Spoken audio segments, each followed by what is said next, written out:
أكبر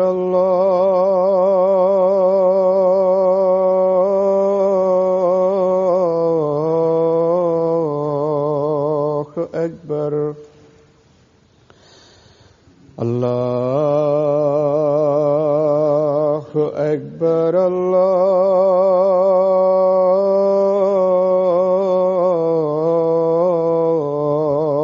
الله أكبر أشهد أن لا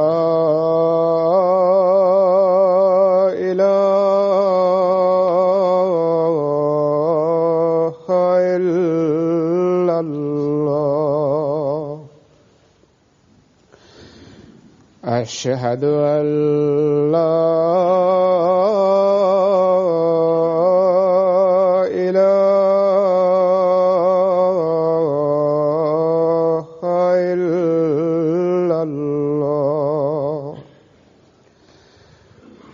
أشهد أن محمدًا رسول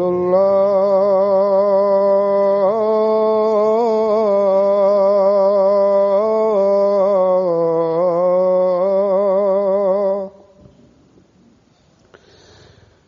أشهد أن محمدًا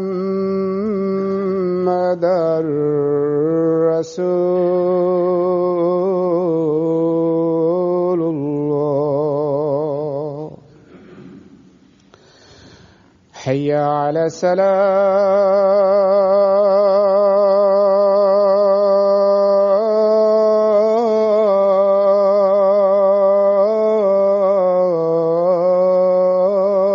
الصلاة حي على الصلاة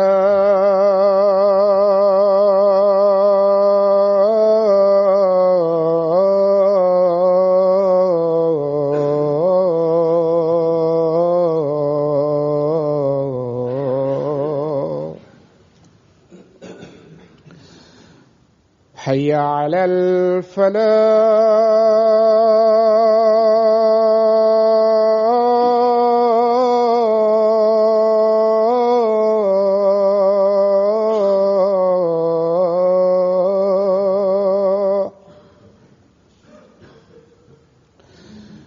حي على الفلاح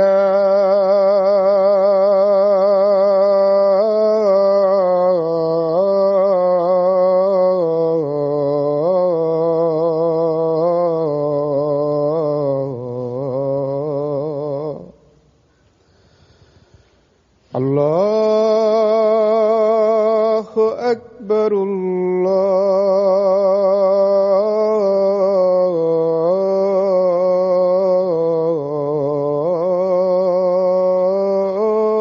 الله أكبر لا إله إلا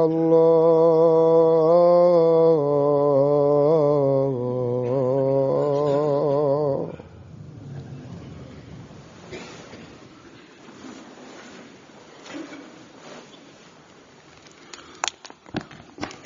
السلام عليكم ورحمة الله.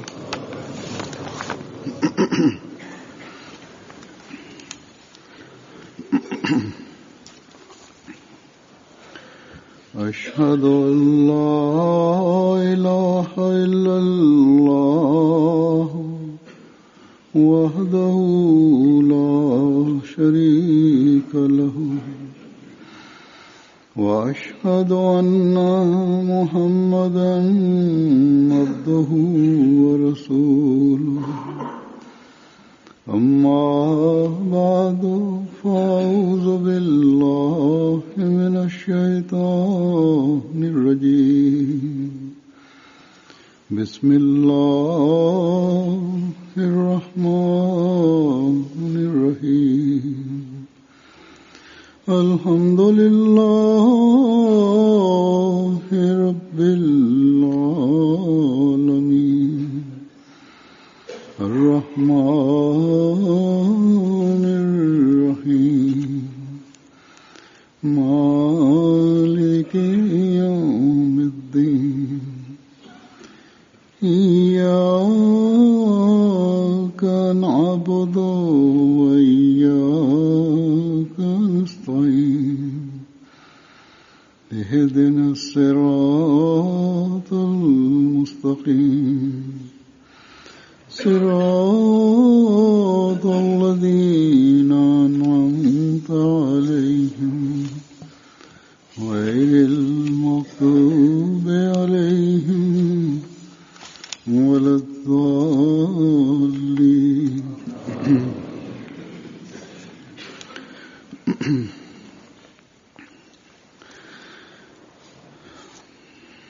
चंद जुमे पहले तक अमली इस्लाह के तरीकों के बारे में hutuba hii alifa mtukufu ni ya tarehe 14 mwezi wa 3 2014.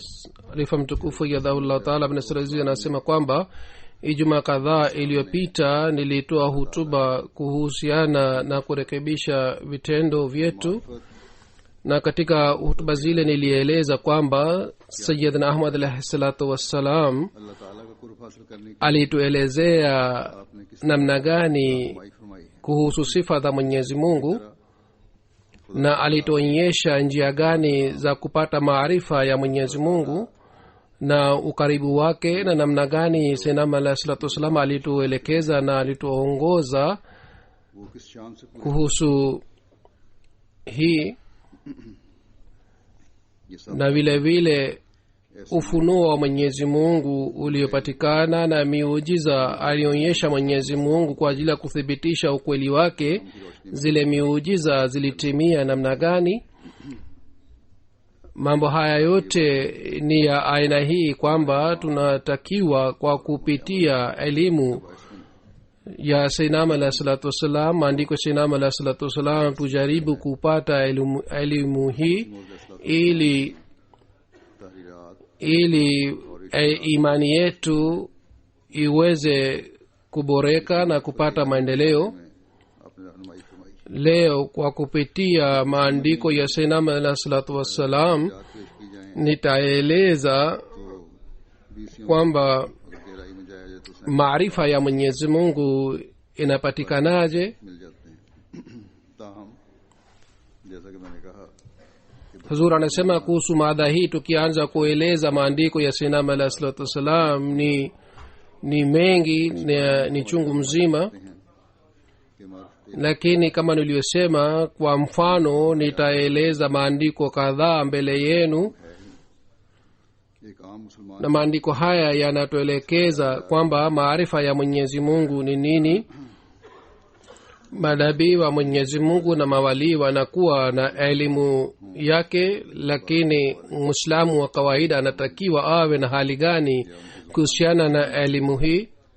Hazur anasema nimejaribu kuchagua maandiko ya Sayyidina alayhi salatu wasallam ambayo ni rahisi kuelewa, lakini labda maandiko mengine ni magumu na si rahisi kuelewa. Ile muradi Sayyidina alayhi salatu wasallam kwa kutuelekeza kwamba namna gani tunaweza kupata elimu na maarifa ya Mwenyezi Mungu, anasema kwamba mwanadamu kwa ajili ya kumfikia Mwenyezi Mungu anataka vitu viwili.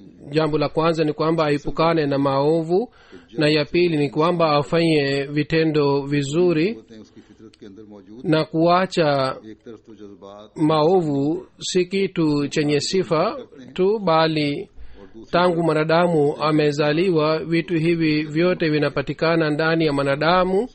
Upande mmoja anakuwa na jazba ya nafsi yake ambayo inamwelekeza kwenye maovu, na upande mwingine anakuwa na mapenzi ya Mwenyezi Mungu ambayo yanaunguza zambi kama moto unawasha kuni. Lakini kupatikana mapenzi ya Mwenyezi Mungu ambayo yanaunguza dhambi, hali hii inapatikana kwa kupata elimu na maarifa kuhusu sifa za Mwenyezi Mungu, kwa sababu mapenzi ya kila kitu inapatikana kwa sababu ya kuwa na elimu yake. Ikiwa nyinyi hamjui uzuri wa kitu, hamwezi kukipenda kile kitu. basi kujua kuhusu uzuri wa mwenyezi mungu नबियों की मार्फत inaongeza mapenzi ya mwenyezi mungu, na kwa sababu ya mapenzi ya mwenyezi mungu dhambi zinaungua.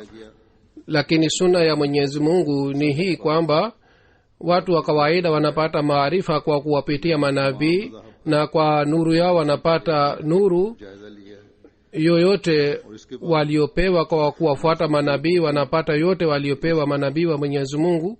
Kisha alisema sayyidina alayhi salatu wasalam kwamba nimesoma kuhusu dini zote, हर जमाने में पैदा कर na kwa kuchunguza dini zote nimepata matokeo haya kwamba ni islam pekee ambayo inatupatia maarifa ya mwenyezi mungu katika kila zama, kwa sababu जिंदा है islam ni dini pekee ambayo nabii wake bado ni hai na mafundisho yake pia ni hai, अल्लाह ताला का कलाम भी उतर सकता है और अनवार इलाही na katika mapenzi सकते हैं na utii wa mtume sallallahu alaihi wasallam mwenyezi mungu amesema kwamba mungu anaweza kuleta ufunuo wake juu yenu, हकीकत na milango ya kupata nuru ya mwenyezi mungu inaweza kufunguliwa kwa ajili yenu. को खुदा ताला ने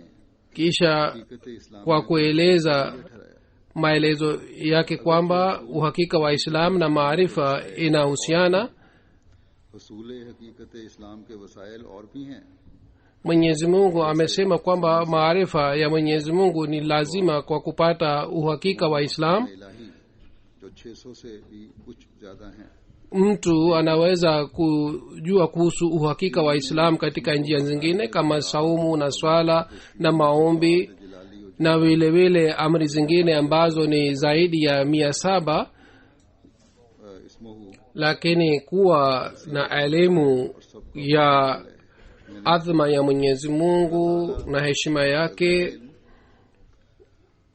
अल्लाह ताला की वहदानियत का इल्म ni sababu ya kupata maarifa ya mwenyezi mungu, yani की मार्फत mtu awe na elimu ya heshima ya mwenyezi mungu na ये सब umoja wake, na vile vile kupata maarifa nishani za mwenyezi mungu, na vile vile kupata maarifa ya sifa za mwenyezi mungu. ताला की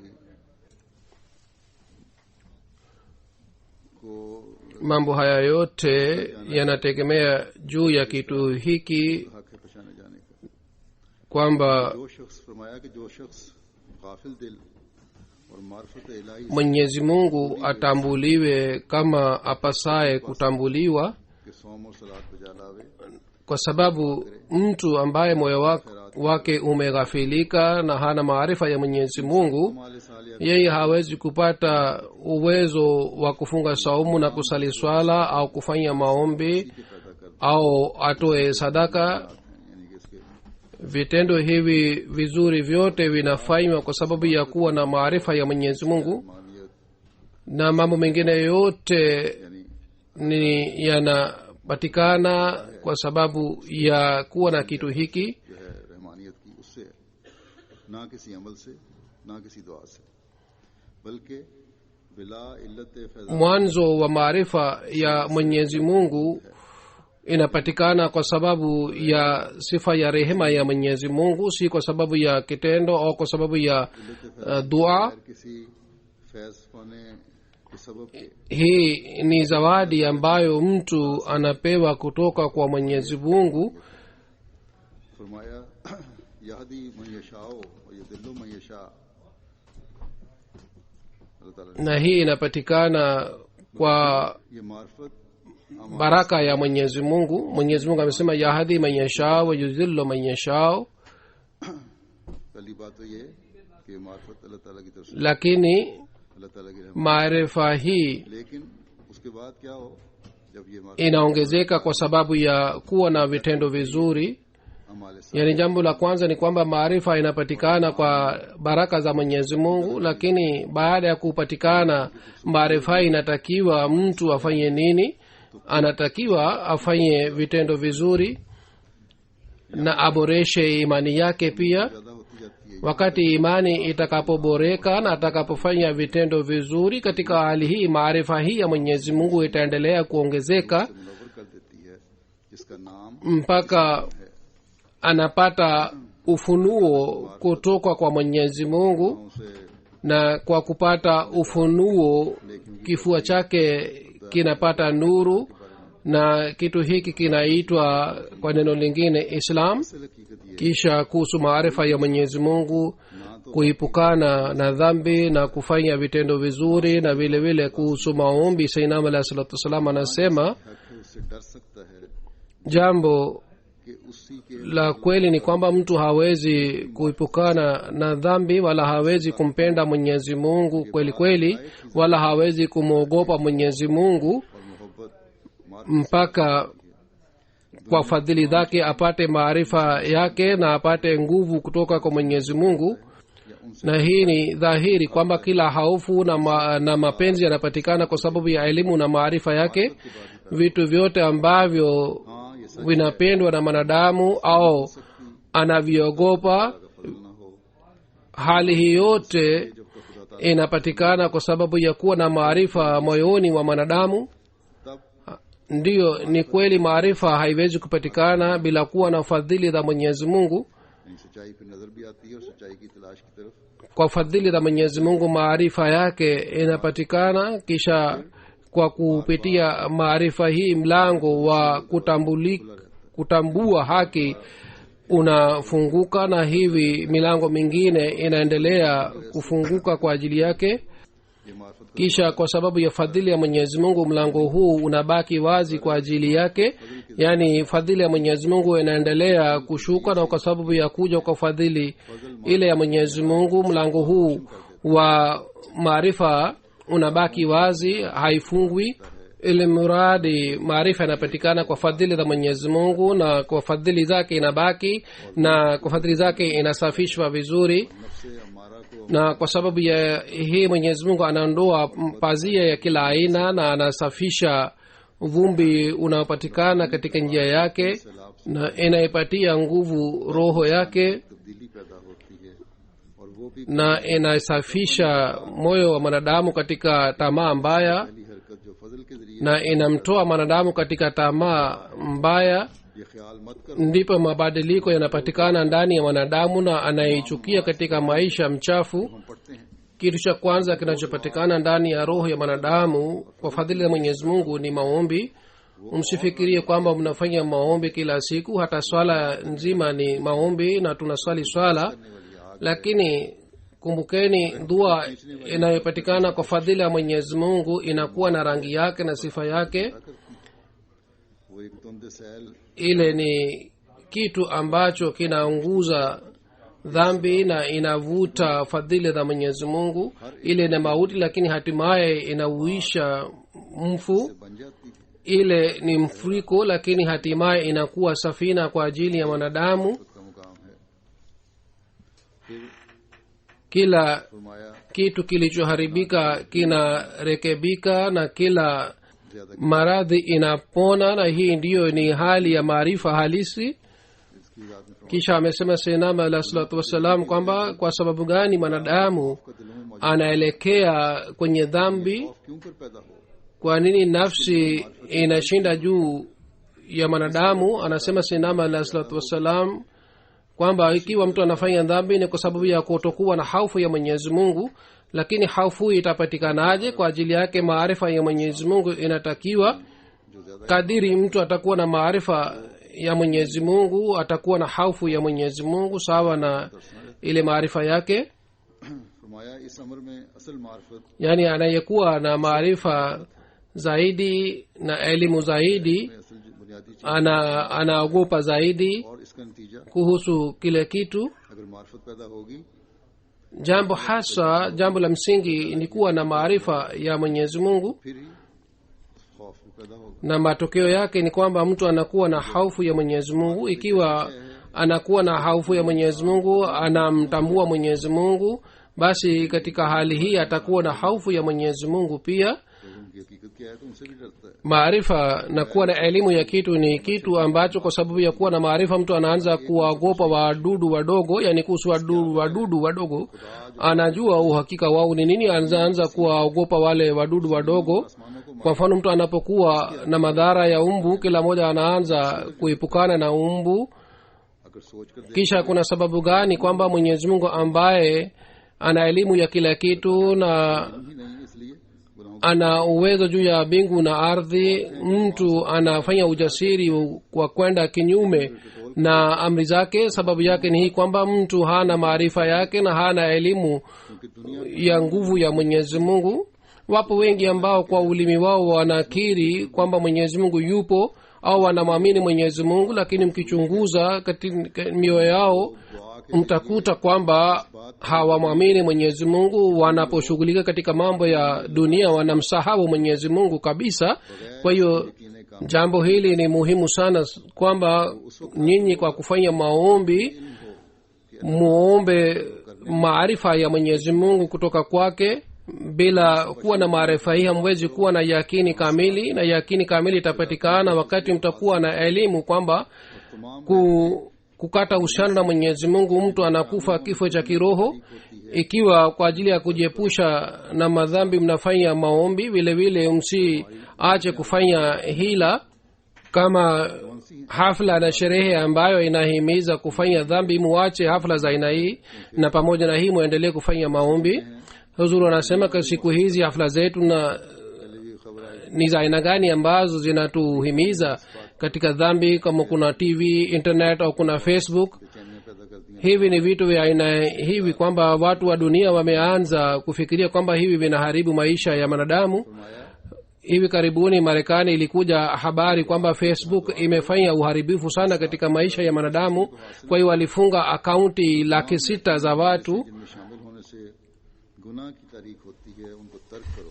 Huzuru amesema Sinam alayhi salam, ikiwa upande mmoja mnatakiwa mfanye maombi, upande mwingine msiache kufanya hila na hafla ambazo zinahimiza katika kufanya dhambi. Muache hafla za aina hii na muendelee kufanya maombi, na mujue vizuri kwamba maafa ambayo yanakuja kutoka kwa Mwenyezi Mungu, ikiwa hakuna msaada wa Mwenyezi Mungu mtu hawezi kujiepusha na maafa haya au kusalimika katika maafa haya.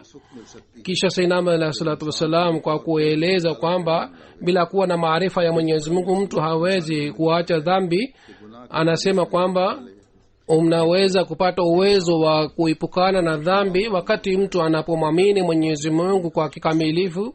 Hili ndilo ni lengo la kuumbwa kwa mwanadamu, kwamba ajiepushe na madhambi.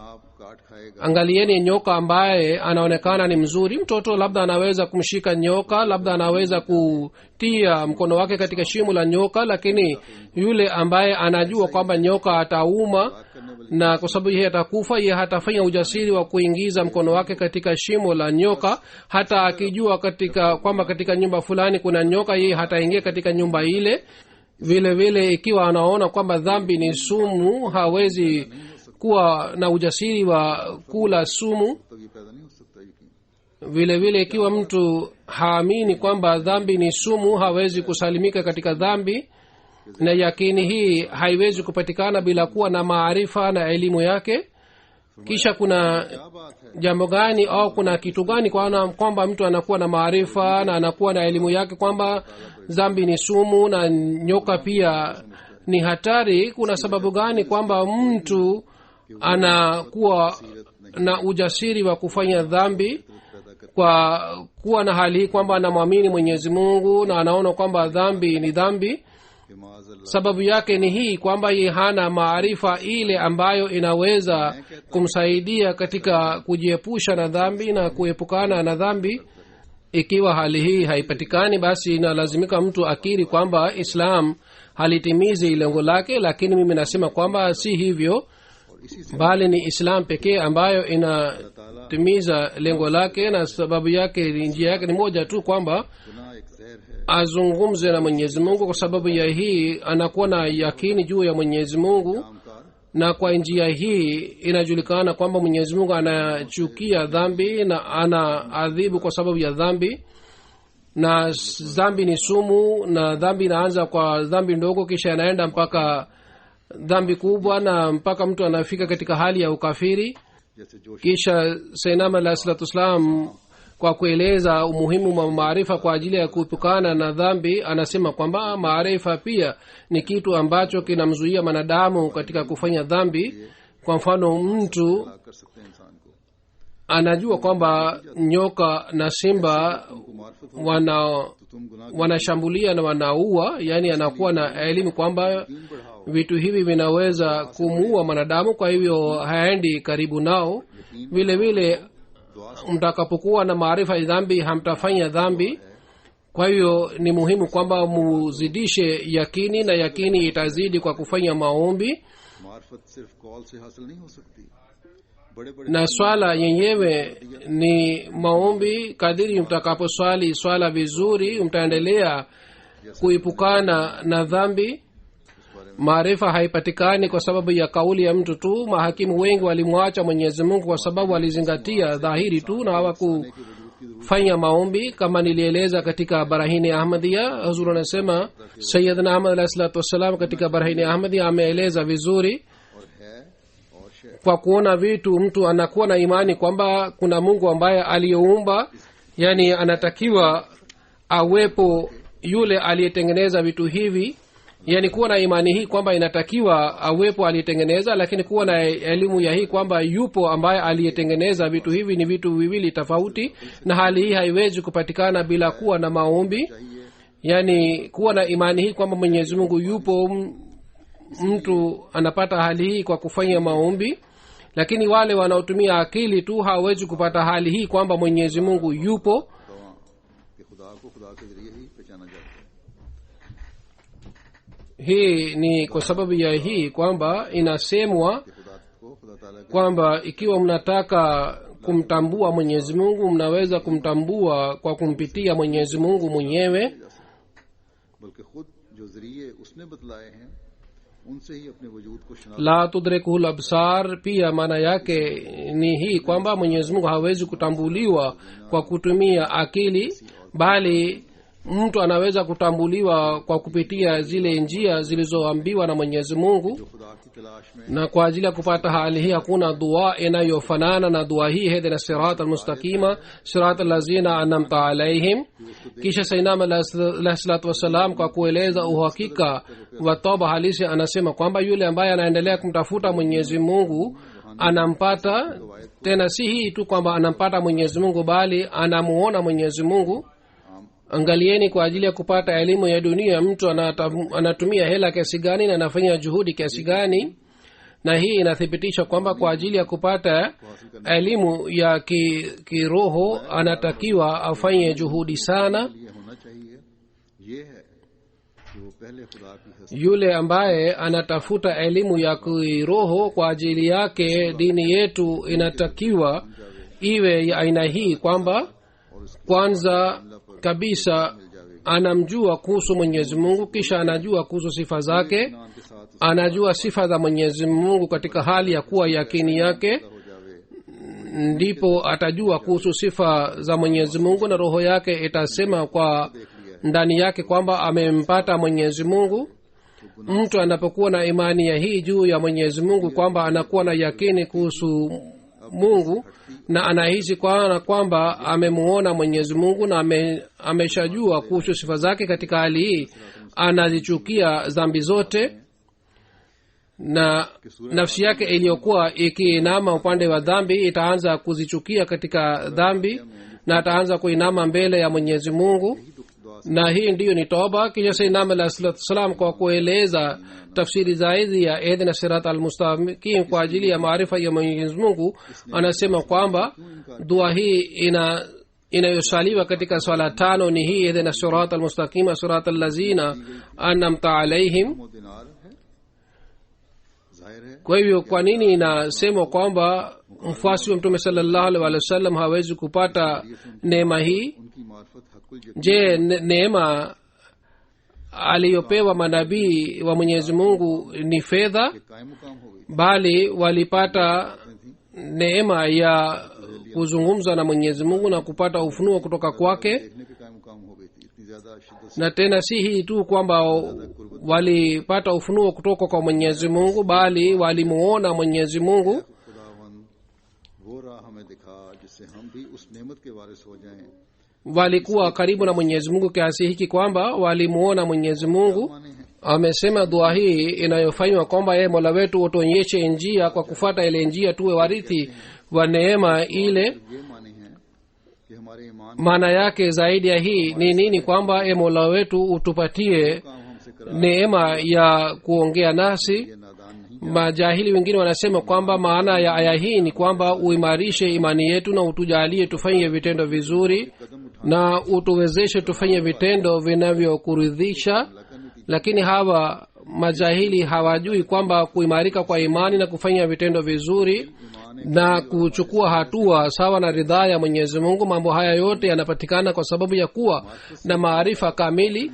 Na yule ambaye hakupewa maarifa ya Mwenyezi Mungu, दिल में जोश मारती है। moyo ule hauna imani wala hauna vitendo vizuri.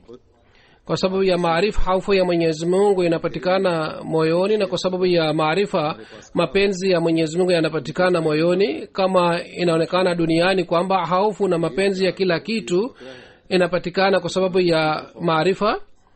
Kwa mfano, katika giza, kama kuna simba amesimama karibu nanyi na इस जगह से भाग hamjui kwamba huyu ni simba bali mnaona kwamba ni mbuzi, basi hamtakuwa na hofu katika hali hii. Lakini wakati wote mtakapojua kwamba yule ni simba, basi katika hali hii ya kujua mtakimbia na hamtasimama pale tena. मालूम हो जाए Vile vile almasi inayokuwa poreni, almasi ambayo thamani yake ni malaki na malaki, ikiwa hamjui umuhimu wake, mtaona kwamba ni jiwe tu. Lakini mkijua kwamba ile almasi ina thamani kiasi hiki, basi इंसान इस सुराख में mtafanya juhudi ya kupata ile almasi. उसके अंदर Basi imejulikana kwamba mapenzi yote na hofu yote inapatikana kwa sababu ya kuwa na maarifa. हो जाएगा Mtu akijua kwamba katika shimo kuna nyoka, hawezi kuingiza mkono wake katika shimo ile, wala hawezi kuacha ile nyumba ambamo chini yake anaona kwamba kuna hazina kubwa sana. Na sasa kwa sababu msingi wote ni juu ya maarifa, दिल पैदा होगी तभी kwa hiyo mtu anaweza kuinama mbele ya Mwenyezi Mungu wakati anapokuwa na maarifa ya Mwenyezi Mungu. और इसी किस्म की Wakati anapokuwa na maarifa yake, basi atakuwa na mapenzi yake na hofu ya Mwenyezi Mungu. इसके किसी Kwanza kabisa mtu anatakiwa ajue kuhusu Mwenyezi Mungu, kisha ajue kuhusu sifa zake. इलाही से इस बात पर यकीन आ जाए Na maarifa ya aina hii haiwezi kupatikana bila kupata ufunuo wa Mwenyezi Mungu.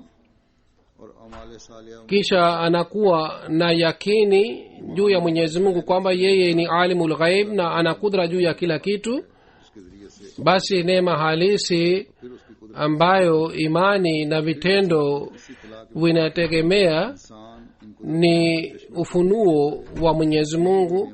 Kwa kupitia ufunuo huu mtu anajua kuhusu Mwenyezi Mungu na anajua kuhusu kudra yake. कि इस नेमत को तुम मुझसे मांगो Kisha mtu anashuhudia kudra za Mwenyezi Mungu kwa macho yake. Hii ndiyo neema पावे aliyopewa manabii wa Mwenyezi Mungu. वो नेमत मिलेगी Kisha umma huu uliambiwa kwamba muombe neema hii kwangu, nitawapatieni neema hii. Basi yule ambaye ana kiu cha kupata neema hii, bila shaka atapata neema hii. Kisha Sayyidina Alayhi Salatu Wassalam, kwa kueleza umuhimu wa kupata maarifa kwa ajili ya kufanya vitendo vizuri na kuepukana na dhambi, anasema जो खुदा की मार्फतें imani yote hutegemea katika kumtambua Mwenyezi Mungu, है वो बड़ा कादिर है वो जुल अजाब na kitu kinachomzuia mwanadamu katika kupata mawazo ya shetani ni maarifa ya Mwenyezi Mungu. Kwa sababu ya maarifa hii mtu anajua kwamba Mwenyezi Mungu yupo, yeye ni kudra na yeye ni mwenye adhabu. ऐसी बिजली गिराता है Hii ndiyo ni tiba बस जब तक आमन ambayo inateremsha radhi katika maisha पर कदम नहीं रखता ya mwanadamu mwenye dhambi, na kwa sababu ya hii maisha wenye dhambi inaungua. कि मंजिल पर कदम नहीं रखता Basi maadamu mwanadamu hatoki katika hali hii ya amantu billahi na anaingia katika araftu billahi, और ये बात yaani katika kuwa na imani juu ya mwenyezi mungu, haingii katika kumtambua mwenyezi mungu, yeye hawezi kusalimika katika madhambi, hawezi kuepukana na dhambi. Na jambo hili kwamba kwa kumwamini mwenyezi mungu na kwa kupata maarifa yake tutasalimika katika dhambi ni kweli ambayo hatuwezi kukataa. uzoefu wetu wa kila siku ni shahidi juu ya hii kwamba ikiwa mtu anaogopa kitu chochote haendi karibu naye. Kwa mfano, ikiwa mtu anamwogopa nyoka hawezi kuingiza mkono wake katika shimo la nyoka, hata yeye hawezi kushika ile fimbo iliyotumika kwa ajili ya kumwa nyoka. Anakuwa na haufu hii kwamba huenda sumu ya nyoka imeingia katika fimbo iliyotumika kwa ajili ya kumua nyoka, na akijua kwamba katika pori fulani kuna simba, yeye hawezi kuingia katika ile pori. Hata watoto pia wana ushauri wa jambo hili. Basi madamu mwanadamu hapati maarifa ya Mwenyezi Mungu na hana yakini ya sumu ya dhambi, yeye hawezi kuokoka na mauti haiwezi kushuka juu ya maisha ya dhambi, wala mto wa dhambi hauwezi kusimama katika hali hii mpaka awe na yakini kwamba Mwenyezi Mungu yupo na yeye ameshika upanga, na yule ambaye ni mwenye dhambi upanga wake unashuka juu yake kama radi. Ikiwa mtu hana maarifa hii hawezi kuepukana na dhambi. Mtu yeyote akisema kwamba tunamwamini Mwenyezi Mungu na tunafanya vitendo vizuri lakini hatuwezi kuacha dhambi, kwa kuwajibu watu wa aina hii nitasema kwamba hii si kweli, bali ni uongo na ni udanganyifu wa nafsi. Ikiwa mtu anakuwa na imani kamili na yakini kamili, kule dhambi haiwezi kusimama wala haiwezi kubaki. Kisha Sayyidina Ali sallallahu wasallam anasema kwamba mtu anatakiwa amwelekee Mwenyezi Mungu haraka iwezekanavyo. Yule anayemtambua Mwenyezi Mungu anapata ladha yake, na yule ambaye hamwelekei Mwenyezi Mungu maombi yake hayapokelewi na giza inabaki ndani ya imani yake. Ikiwa mnamwelekea Mwenyezi Mungu, Mungu pia ataelekea kwenu zaidi kuliko mwelekeo wenu. Hii si sahihi kwamba bila kumwelekea Mwenyezi Mungu, Mwenyezi Mungu anaweza kumwelekea kwake. Kwanza mtu anafanya kitendo, kisha kwa matokeo Mwenyezi Mungu analeta vitendo vyake. Ikiwa mtu anafunga milango yake, basi ni kitendo cha mwanadamu na matokeo yake ni kwamba giza itapatikana katika ile nyumba. Lakini kuhusu hii mwanadamu anatakiwa afanye subra sana. Baadhi watu wanakuwa na malalamiko kwamba tulifanya wema, tulisali swala, tulifunga saumu, tulitoa sadaka na tulifanya juhudi, lakini hatukupata kitu chochote. Watu wa aina hii wanakuwa wenye shaka, hawamwamini Mwenyezi Mungu wala hawakufanya vitendo vyote kwa ajili ya Mwenyezi Mungu. Ikiwa kitendo chochote kinafanywa kwa ajili ya Mungu, haiwezekani kwamba kitendo kile kiende bure na wala Mwenyezi Mungu asimpatie ujira wake katika maisha ya dunia. Watu wa aina hii wanakuwa katika shaka na hawamjui kuhusu Mwenyezi Mungu kwamba je, yupo au hayupo. Kama kuna mawazi yaliyoshonwa, na kwa sababu ya kushonwa kwake mwanadamu anajua kwamba kuna fundi aliyeshona mawazi yale. Kama kuna saa inaonyesha saa, akijua akipata saa ile hata msituni porini atajua kwamba kuna mtu aliyetengeneza saa ile. Vile vile muone vitendo vya Mwenyezi Mungu kwamba ametengeneza masaa za aina gani na ameonyesha kudra za aina gani. Upande mmoja ameonyesha kudra zake, na kwa kuona kudra hizi za Mwenyezi Mungu mwanadamu anakuwa na yakini hii kwamba Mwenyezi Mungu yupo. Kisha anasema Sayyidina Ali sallallahu wasallam kwamba mzizi wa dini ni kumtambua Mwenyezi Mungu, na matawi yake ni vitendo vizuri, na maua yake ni hulka njema,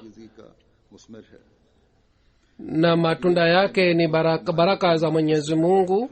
ambazo zinapatikana ndani ya mwanadamu. है और जब मोहब्बत ज़ातिया पैदा हो जाती Mapenzi ya hali ya juu yanapatikana kwa sababu ya kupata maarifa ya hali ya kamili. है साथ नए आलम की Mapenzi ya Mwenyezi Mungu yanapatikana kulingana na maarifa ya Mwenyezi Mungu. के बाद इंसान Hali hii ile inapopatikana, basi inakuwa siku ya kwanza kwa kuumbwa kwa mwanadamu kwa kiroho.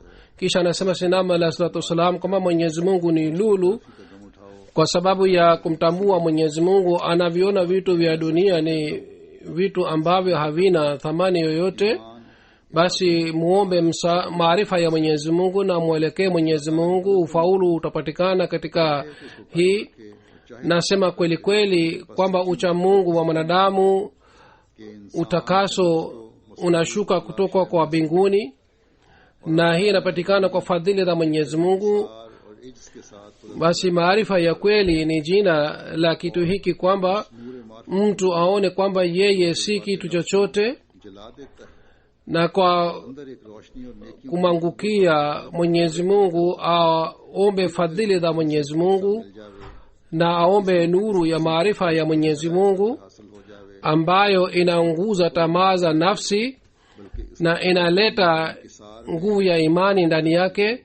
क्योंकि जिस कदर Akipata nuru hii kwa fadhili za Mwenyezi Mungu, basi baada ya kupata hali hii asiwe na kibri wala majigambo, bali katika kuimarisha na kuboresha hali hii afanye juhudi zaidi. अल्लाह ताला के फजल से Kadiri atakapoona kwamba yeye si chochote wala lolote, atapata fadhila za Mwenyezi Mungu. तकब्बुर है और यही हाल Ikiwa mtu anakuwa na itikadi hii, tunategemea kwamba hulka zake zitaboreka. सब बातें Kuwa na wazo hili kwamba mimi ni kitu chenye thamani duniani ni kibri. Katika hali hii mtu anakuwa na hali ya aina hii kwamba anaanza kuwalaani watu wengine. Anasema Sayyidina alayhi salatu wasalam kwamba haya yote naeleza mara kwa mara जमाने में पाई नहीं kwa sababu Mwenyezi Mungu alipotaka kutengeneza jumuiya hii, मैं इस वक्त sababu yake ni hii kwamba uchamungu uliopotea duniani na maarifa iliyopotea duniani ipatikane tena duniani.